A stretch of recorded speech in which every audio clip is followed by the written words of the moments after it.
애플이 AI 전쟁에서 완전히 뒤처졌다고 생각하시나요?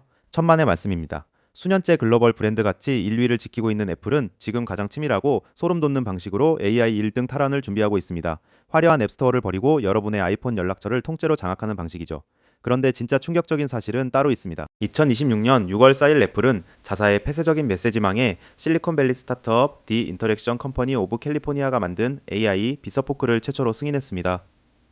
텔레그램이나 왓츠앱을 거치며 기술력을 입증받은 이 AI가 10억 명의 아이폰 기본 메시지 앱에 진입한 겁니다. 이게 왜 대단하냐면요. 기존처럼 앱을 검색하고 다운로드하는 과정이 전혀 없다는 겁니다. 그저 포크의 웹사이트에서 전화번호를 한번 입력하고 연락처에 저장하는 순간 아이메시지 창에서 곧바로 일상적인 대화가 시작됩니다. 마치 내가 직접 설계한 맞춤형 AI 비서 로미를 내 스마트폰에 새로운 친구로 등록하는 것과 완전히 동일한 감각입니다. 탐색하고 가입법을 학습하는 그 낡은 사용자 경험이 0초 만에 사라진 겁니다. 하지만 이게 실생활에서 얼마나 무서운 변화를 가져올까요? 레딧 커뮤니티에 올라온 실제 미술 강사의 사례를 보면 그 위력을 확실히 실감할 수 있습니다.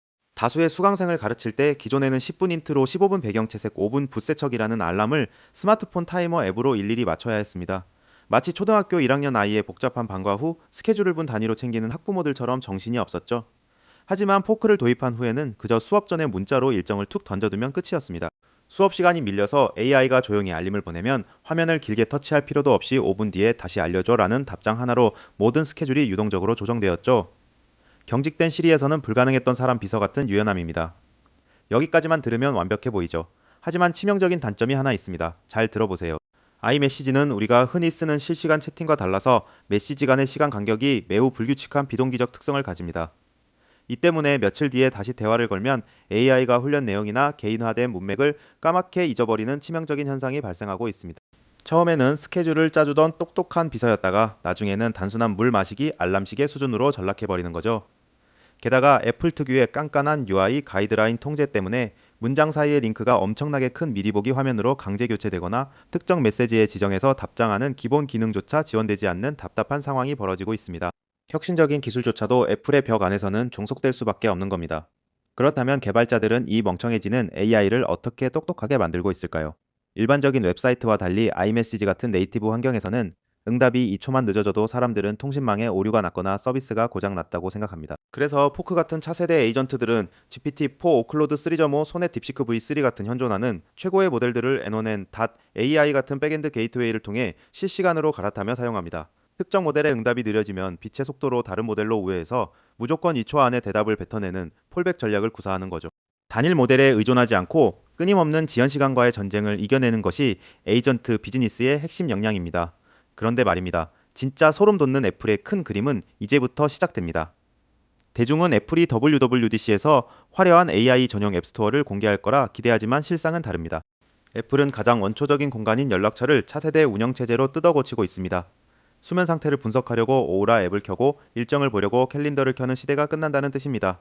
그저 건강 코치 비즈니스 비서 여행 플래너라는 이름의 AI를 파란색 말풍선인 아이메시지 연락처에 추가하면 그만이죠. 수백만 명의 개발자들은 이제 화려한 디자인이나 스위프트 최적화가 아니라 LLM의 추론 능력만으로 사용자의 즐겨찾기 목록 상단에 파란색 말풍선으로 안착하기 위해 처절한 생존 게임을 벌여야만 합니다.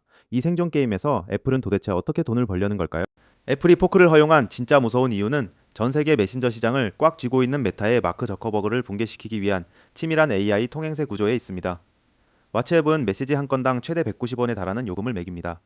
AI와 고객의 티키타카 대화가 길어질수록 서버 비용이 폭증해 스타트업이 파산하게 되는 극악의 구조죠. 반면 애플은 사용자 한 명당 정액제라는 달콤하고 예측 가능한 청구서를 꺼냈습니다.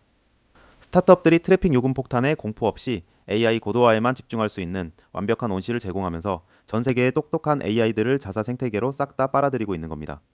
이게 아시아 시장에는 어떤 후폭풍을 몰고 올까요? 이건 단순히 미국 빅테크 기업들만의 먼 이야기가 아닙니다. 텍스트 핑퐁이 많아질수록 플랫폼이 폭리를 취하는 건당 과금 구조를 무너뜨린 애플의 정액제 과금 모델은 카카오톡이나 라인 같은 아시아 메신저 시장의 향후 비즈니스 모델에도 거대한 나비 효과를 불러올 것입니다. 대중은 애플이 메타보다 스타트업에게 더 관대하다고 착각하겠지만 실상은 전혀 다릅니다. 과거 앱스토어에서 30%라는 악명 높은 수수료를 챙기던 애플이 이제는 아이메시지의 독점력을 이용해 AI 비서를 쓸 때마다 영구적으로 돈을 거두어들이는 새로운 형태의 무적 현금 창출기를 조용히 완성해버린 겁니다. 앱스토어 제국이 무너진 자리에 AI 통행세 제국을 다시 세우고 있는 셈이죠. 하지만 애플의 진짜 무서움은 돈을 버는 방식에만 있는 게 아닙니다. 과거 94억 건의 카카오톡 대화를 무단으로 섭취해 파국을 맞았던 스캐터랩의 이루다 사태를 기억하시나요? 애플은 이런 위험을 피하려고 익명화된 불투명 아이디만 제공하며 자신들은 프라이버시의 완벽한 수호자라고 포장합니다. 하지만 AI가 내 비행기표를 찾고 일정을 짜려면 결국 구글 계정이나 지메일 권한을 포크 서버에 다 넘겨주어야만 합니다.